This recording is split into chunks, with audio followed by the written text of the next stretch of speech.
एक पुष्प होता है पारिजात का पुष्प, देखा है आप लोगों ने?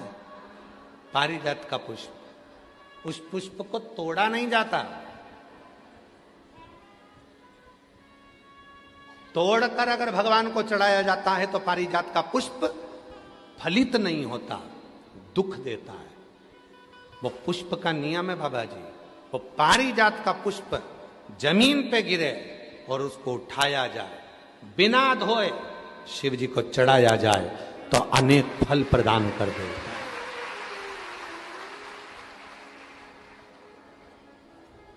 बिना धोए। और आज भी प्रमाण है महाराज जी, आज भी हमारे सनातन धर्म में प्रमाण है, जिस पुष्प को पानी में धोकर भगवान को चढ़ाया जाता है वो फूल भगवान स्वीकार नहीं करते। आज भी नियम है वकील साहब, आज भी नियम है। जिस फूल को अगर पेड़ से तोड़ा, पानी में धोया, उसके बाद भगवान को चढ़ाया तो भगवान उसको स्वीकार नहीं करते। ये रीत है आज भी। फूल से टूटा और टूटने के बाद भगवान को चढ़ा दिया, वो स्वीकार। कई माताओं की आदत रहती है पानी के लोटे में, पानी की बाल्टी में फूल तोड़कर डाल लेती हैं, मंदिर जाती हैं, फूल चढ़ा देती हैं, उसी का पानी भगवान को चढ़ा देती हैं, पानी में ही फूल पड़ा रहता है, भगवान को चढ़ा रही हैं। कई लोगों की आदत रहती है, वो सोचते हैं कि हम जा तो रहे हैं, फूल अलग से कहाँ ले जाएंगे, पानी के लोटे में, पानी की बाल्टी में फूल डाल लिए, तोड़ तोड़ कर पानी की बाल्टी में फूल डाले और शिव जी को जाकर चढ़ा दिए। शिव स्वीकार नहीं करता। पूरी पुराण को उठाकर देखना, कहीं नहीं लिखा कि फूल को धोकर शिव को चढ़ाना। यहां तक लिख दिया कि पारिजात का यदि फूल, और ये पारिजात का फूल कब आया था? अभी अभी हमने कथा में वर्णन किया था, सीहोर की कथा में, सीहोर की कथा में वर्णन किया था, आप लोगों ने सुना होगा। दुर्वासा बाबा आ गए थे अयोध्या में भोजन करने के लिए। अभी कथा में बोला था, आप लोगों ने में से किसी न किसी ने सुना होगा। दुर्वासा ऋषि आए अयोध्या, भगवान श्री राम जी, भरत जी, शत्रुघ्न जी, लक्ष्मण जी सब ने आओ भगत करी। मां जानकी जी ने भी प्रणाम करा और राम जी ने कह दिया कि प्रभु भोजन करना है आपको अयोध्या में। तो उन्होंने कह दिया था भोजन तो करूंगा, पर शर्त एक है, भोजन बनाने में अग्नि का प्रयोग ना हो, भोजन बनाने में जल का प्रयोग ना हो, और भोजन बनाने में धेनु का प्रयोग ना हो। कोई दूध, कोई घी, कोई दही, कोई वस्तु गाय की होना नहीं चाहिए, धेनु का प्रयोग भी ना हो, सुनो, अग्नि का प्रयोग भी ना हो और जल का प्रयोग भी ना हो।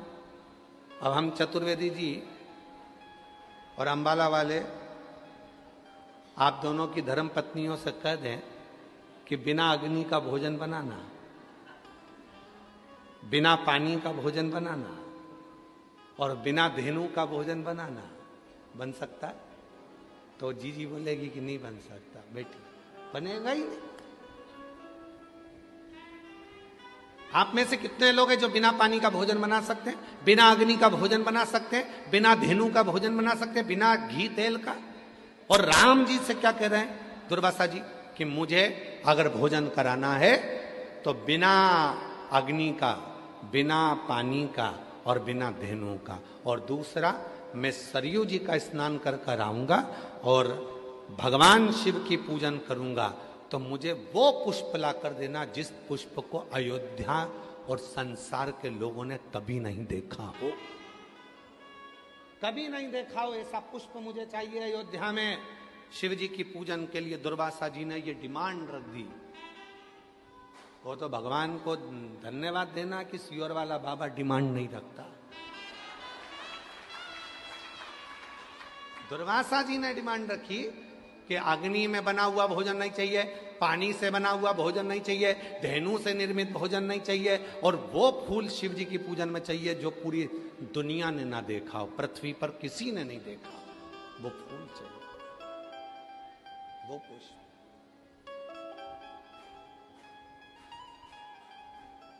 वो पुष्प चाहिए।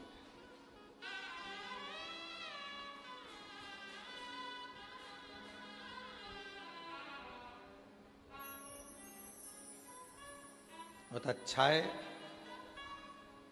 जो सीहोर वाला बाबा ज्यादा डिमांड नहीं रखता।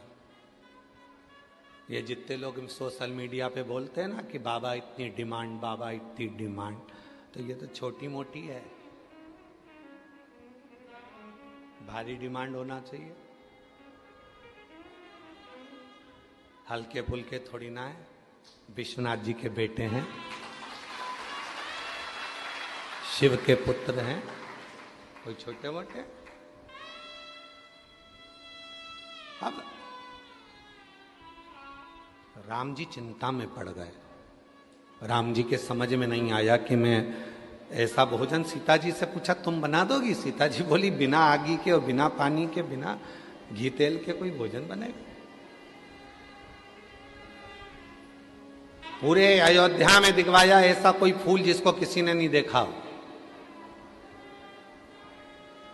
बाबा वशिष्ठ के पास गुरु जी ने कह दिया एक पत्र लिखो, इंद्र के लिए छोड़ दो।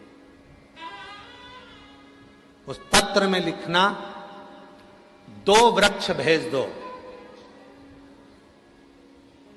2 वृक्ष, एक कल्प वृक्ष और दूसरा पारिजात का वृक्ष, 2 वृक्ष भेज। पत्र गया और वो पत्र इंद्र के चरणों में जाकर गिरा, तो पत्र पढ़ते से ही इंद्रदेव ने 2 वृक्ष भेजे। कौन कौन से वृक्ष भेजे? एक कल्प वृक्ष, एक पारिजात। कल्प वृक्ष इसलिए भेजा गया कि राम जी ने हाथ जोड़े कल्प वृक्ष के और कहा कि भोजन दे दो। कल्प वृक्ष से जो मांगो वो मिल जाता है। बना हुआ भोजन सामने आ गया, ना अग्नि लगी, ना पानी लगा, ना धेनु लगी, और भोजन दुर्वासा जी के सामने। दूसरा पारिजात का वृक्ष आया, जिस पारिजात के फूल को किसी ने नहीं देखा था, वो राम जी ने दुर्वासा जी को दिया शिव जी को चढ़ाने के लिए। और वो फूल जो जमीन पर पड़े थे वो राम जी बीन कर दुर्वासा जी को दिए थे, शिव ने स्वीकार किए थे। शंकर भगवान उसी क्षण राम जी की साक्षी में कहते हैं सुनो राघव, आज भूमि पर पड़ा हुआ ये पुष्प तुम्हारे हाथ का स्पर्श पाकर मेरे पास आया है। आज के बाद संसार का मनुष्य जब पारिजात का फूल मुझे देगा तो वो तोड़ कर देगा तो फल नहीं मिलेगा, पर भूमि पर पड़ा हुआ देगा तो मैं राम के रूप में उसको स्वीकार करूं। राम जी के हाथ के पुष्प के बराबर पुष्प पारिजात का भूमि पर पड़ा हुआ पुष्प हो जाता है।